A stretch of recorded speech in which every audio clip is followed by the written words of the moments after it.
भावुकता के साथ एक चिट्ठी समर्पित करी सारे बिहारियों को। और ये क्यों किया? क्योंकि जनता का जो संपर्क था, कहीं ना कहीं उनको गौरवान्वित महसूस हुआ कि बिहार की जनता कितनी परिपक्व है और एनडीए के साथ जुड़ी है।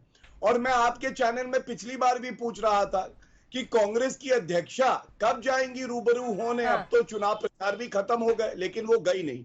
और कल ही की बात है, ये 50 साल के अपरिपक्व बालक जी ने एक जगह फिर से कहा, ईवीएम हो या मोदी वोटिंग मशीन हो, लेकिन सरकार तो महागठबंधन की बनेगी। मतलब ठीकरा फोड़ने की तैयारी हो गई शुरू। अंदर से ही महागठबंधन जानता है कि वो ये चुनाव हारने जा रहा है। मैं बात पूरी कर लूं। लेकिन इमोशनल कार्ड तो ये कहलाएगा ना गौरव जी। आप सोचिए कि देखिए ये तमाम बातें अपनी जगह हैं, एक एक टिप्पणी इस पर भी कर दीजिए। आप वोटिंग के एक दिन पहले आखिरी सभा में आप कहते हैं कि ये मेरा आखिरी चुनाव है। क्या नीतीश कुमार एक इमोशनल कार्ड, एक विपक्ष तो कहेगा ही कि सहानुभूति बटोरने की कोशिश कर रहे हैं। तेजस्वी यादव लगातार कह रहे हैं कि वो थक गए हैं, उनको छोड़ देना चाहिए। अंजना जी, आपकी बात का उत्तर दूंगा और मैं अपनी बात भी पूरी कर लूं। राहुल गांधी जी आज उस विद्यार्थी की तरह हैं जो जानते हैं परिणाम आएंगे तो वो फेल हो जाएंगे, तो पहले से ही शोर मचाते हैं कि चीटिंग हो गई, चीटिंग हो गई। अब आपने सवाल किया, देखिए पूरा देश चाहता है, कुछ ऐसे नेता हैं जो देश को दीमक की तरह खाते हैं। वो परिवार, वो नेता कब ये बात बोलेंगे अपने स्वार्थ से ऊपर उठ के कि अब राजनीति छोड़ रहे हैं? ये नीतीश कुमार जी जैसे जो जमीनी नेता है वो ही कर सकते हैं, जिनको जनता का आशीर्वाद मिला है, जो मुख्यमंत्री पद पे हैं। उसके बावजूद वो कहते हैं अंत भला तो सब कुछ भला, और जनता को समर्पित कर देते हैं अपना पूरा कार्यकाल और आशीर्वाद मांगते हैं। यहां जनता चाहती है कि गांधी परिवार कहे कि भाई अब हम संन्यास ले रहे हैं, लेकिन नहीं, वो कभी नहीं बोलेंगे। राहुल गांधी के बाद वंश में उपज जो भी है वो, और ये वंश चलता रहे, भारत लुटता रहे, लेकिन जनता ऐसा होने नहीं देगी।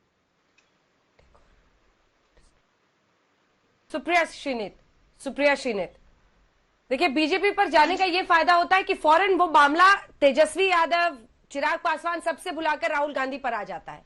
तो फिर जवाब दीजिए।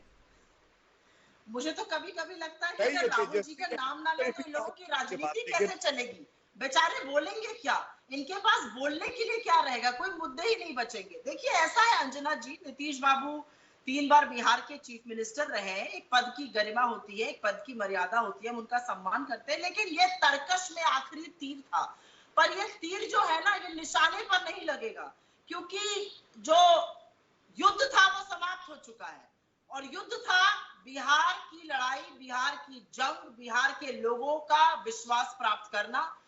बिहार के लोगों ने उन्हें दिखा दिया है कि उनको उनपे कोई विश्वास नहीं रह गया, और इसीलिए अपनी अंतिम रैली में सीमांचल क्षेत्र, जो मुझसे बेहतर आप जानती हैं, आप तो बिहार से हैं, उन्होंने वहां पर एक इमोशनल अपील कर दी। लेकिन चुनाव इमोशंस पे नहीं लड़े जाते, चुनाव मुद्दों पे लड़े जाते हैं। और उनके कहने के बावजूद कि ये उनका अंतिम चुनाव होगा या पहला अध्याय होगा, चुनावी मुद्दा बेरोजगारी है। मुझे तो लगता है बिहार की जनता को पहला लड़के दिखा दिया, इस जनता ने इसको मुद्दा बनाने दिया, लोगों को बोलना पड़ा बेरोजगारी पर, रोजगार की बात करनी पड़ी। मैं सलाम करती हूँ इस जनता को। इमोशनल अजय आलोक जी जवाब देना चाह रहे हैं। मैं अजय जी आ रही हूँ, पूरा कर ले सुप्रिया जी, पूरा कर ले।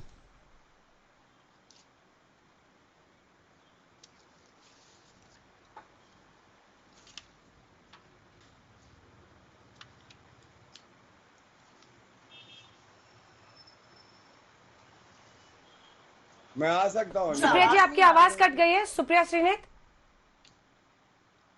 सुप्रिया जी जल्दी से बात पूरी कीजिए।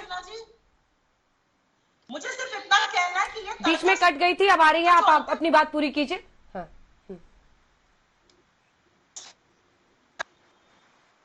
जो इमोशनल अपील करने की कोशिश करी, ये काम नहीं आएगी, क्योंकि चुनाव का मुद्दा बेरोजगारी है और इस पर नीतीश बाबू बुरी तरह से फेल हुए।